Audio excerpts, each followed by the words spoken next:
হ্যাঁ, আসসালামু আলাইকুম কলিজার টুকরা পোলাপান। আমি আপনাদের শাকিল খান। প্রতিদিনের মতো আবারও ফিরে আসলাম নতুন একটি ভিডিও নিয়ে আপনাদের সামনে। ভিডিওটা করা হয়েছিল অনেকদিন আগে। আমি আমার ছোট ভাই খন্দকার ঝিনুক সহ আমার ফুল টিম গেছিলাম দিবুর দিঘি কন্টেন্ট ক্রিয়েটর মিলন মেলায়। এডিট করার অভাবে ভিডিওটা পড়েছিল গ্যালারিতে। নিজের প্রশংসা নিজে মুখে করি কি করে, আমি এতটাই অলস যে যদি কোথাও অলস ব্যক্তিদের নিয়ে কম্পিটিশন হইতো যে প্রথম পুরস্কার 5 লক্ষ টাকা, তো তখন দেখা যাইতো যে আমি ওখানে পৌঁছাইতে কম্পিটিশন শেষ হয়ে গেছে।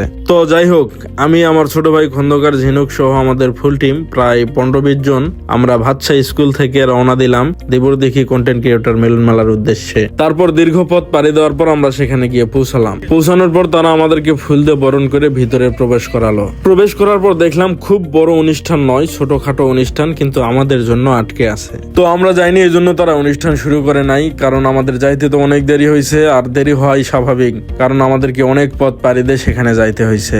তারপর আমরা সেখানে পৌঁছালাম। পৌঁছানোর পর বললাম যে নাসিম, অনুষ্ঠান শুরু করে দাও। প্রশ্ন আসতে পারে নাসিমটা আবার কে? নাসিম হচ্ছে ওখানকারই এক ছোট ভাই। সে অনুষ্ঠানটা আয়োজন করছিল, তার দাওয়াতে আমরা গেছিলাম। যদিও আমি কোনো বিশাল সেলিব্রিটি নয়, এখনো কিছুই হই নাই, একেবারে নগণ্য সাধারণ একটা মানুষ। তারপরও আমি আমার ছোট ভাই খন্দকার ঝিনুক সেখানকার বিশেষ আকর্ষণ। যদিও অনুষ্ঠানটা খুবই ছোট, তারপরও কথাই আছে না, বড় লোকের বাড়ির গোলামি করার থেকে গরিবের প্রধান অতিথি হওয়া ভালো। তো আমরা আমাদের আসনে গিয়ে বসলাম। আর এই অনুষ্ঠানে আরো উপস্থিত ছিলেন নওগাঁ থেকে ছোট ভাই একে আপন আর খুবই মজার মানুষ ডিজে কুদ্দুস ভাই। যেহেতু আমাদের যাইতে দেরি হচ্ছিল, এই জন্য অনুষ্ঠানটা শুরু করে নাই তারা। তারপর আমরা যাওয়ার পর অনুষ্ঠানটা শুরু করলো। ক্রেজ বিতরণ অনুষ্ঠান শুরু হইলো। তারপর সবাইকে ক্রেজ দেওয়ার পর ঝিনুক আর আমাকে ক্রেজ দেওয়া হলো। তো আমাদের ক্রেজ গুলো একটু স্পেশাল ভাবে তারা বানাইছে, এজন্য ধন্যবাদ।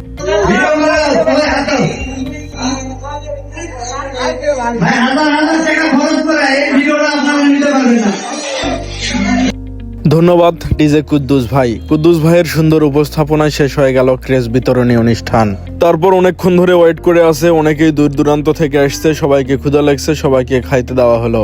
আমরাও যেহেতু অনেক দূর থেকে গেছি, আমাদেরকেও অনেক ক্ষুধা লাগছে। তারপর আমরাও খাইতে বসলাম, অনেক মজা করে খাওয়া দাওয়া শেষ করলাম। তারপরে একটু রেস্ট করলাম। তারপর সবাইকে বললাম যেহেতু দিবুর দিঘিতে আসছি, চলো একটু দিঘিটা দেখে আসি। তারপর পুরা দিঘিটা নৌকা দিয়ে ঘুরলাম, কিছু ভিডিও বানালাম, অনেক মজা করলাম। তারপর যেই না নৌকা থেকে নামছি, ভাই কোথায় থেকে জানি উড়ে চলে আসলো এক ঝাঁক ভালোবাসার ভাই ব্রাদার। তারপর কেউ ছবি উঠাচ্ছে, কেউ ভিডিও করতেছে। এরকম করতে করতে সেখানে অনেক সময় পার হয়ে গেল। সেখানে সন্ধ্যার মতো হয়ে গেল, সন্ধ্যা লেগে যাচ্ছে। তারপরও তাদের আবদার শেষই হচ্ছে না, এমন অবস্থা। তারপর অনেক রিকোয়েস্ট করে বললাম, ভাই আমাদের অনেকটা পথ যাইতে হবে, পথের মধ্যে অনেক রাত হয়ে যাবে, কোনো সমস্যা হইতে পারে, তো আজকে যাই, ইনশাল্লাহ আবারও কোনোদিন আসবো। এই বলে অনেক রিকোয়েস্ট করে অনেক ভিড় ঠেলে সেখান থেকে চলে আসলাম। আসলে এগুলা বিরক্ত নয় ভাই, এগুলাই ভালোবাসা। তো ধন্যবাদ নাসিম, দিবুর দিঘি এবং পুরা সাপাহারবাসী।